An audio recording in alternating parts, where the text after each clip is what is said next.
جتنے لوگ آج مجھے ایورا فیئر ٹاور چینل پر دیکھ رہے ہیں، آپ سب کو مسیح کی محبت میں پیار بھرا سلام۔ میں خدا کی خادمہ پاسٹر ملکہ ایورا آج آپ کے لیے خدا کے کلام میں سے آگاہی کی کچھ باتیں لے کر آئیں۔ خداوند کا کلام ہمارے لیے ایک مکمل ضابطہ حیات ہے، اور خداوند کا کلام ہمارے لیے ہدایت سے بھرا ہے۔ اور آج ہم دیکھیں گے کہ ہمارے لیے خداوند کے کلام میں سے کیا ہدایت کی باتیں ہیں۔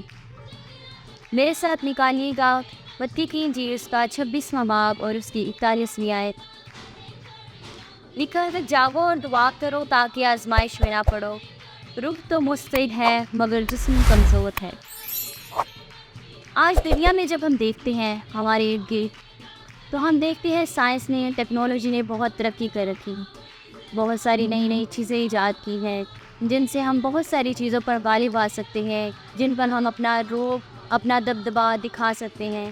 لیکن دنیا میں آج تک کوئی بھی ایسی چیز نہیں بنائی گئی جس سے ابلیس پر غالب آیا جا سکے، جو ہتھیار ہم استعمال کر کے ابلیس کو خوف زدہ کر سکیں۔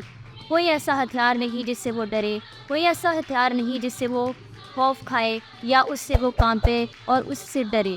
لیکن میرے عزیزوں، میں آپ کو بتانا چاہتی ہوں کہ کلام مقدس میں ایک ایسا ہتھیار ہمیں استعمال کرنے کا کہا گیا ہے جس کو استعمال کر کے ہم اس پر غالب آ سکتے ہیں۔ لیکن اس ہتھیار کو استعمال کرنے کے لیے ہمیں سب سے پہلے تیاری کی ضرورت ہے، اور وہ تیاری ہم جاگ کر کر سکتے ہیں۔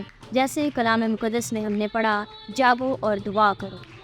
جب ہم جاگ کر تیاری کریں گے اور اس کے ساتھ اس ہتھیار کا استعمال کریں گے، یعنی ہم دعا کریں گے، تو ہم دشمن کو یعنی ابلیس کو ہرا سکتے ہیں، اس پر غالب آ سکتے ہیں۔